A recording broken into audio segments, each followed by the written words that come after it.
binabayaran. Ang pinsan naman namin at asawa nito, nagbabayad nga ng bibilhin, pero kulang-kulang naman. Minsan presyo ng isa, pero 2 o 3 piraso ang kukunin. May pagkakataon pang nahuli ko si Tiyang Anita na kumukuha ng delata sa tindahan habang wala si tatay. Kaya ang nangyayari tuloy, hindi balanse ang kita sa inventaryo.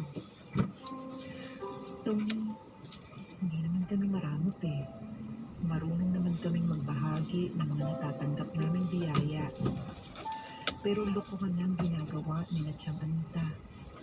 Kahit kailan, wala kaming narinig na salamat mula sa kanila. Tila nawili na silang abusuhin ang mabuting puso ng tatay Roman namin.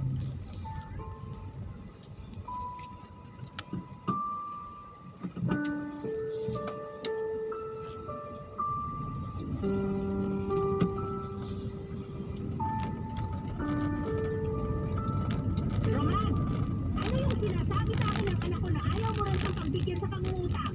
Ate, umalma ka nga. Yan na nga ba sinasabi ko eh. Nagkatindahan ka lang. Akala mo kung sino ka na.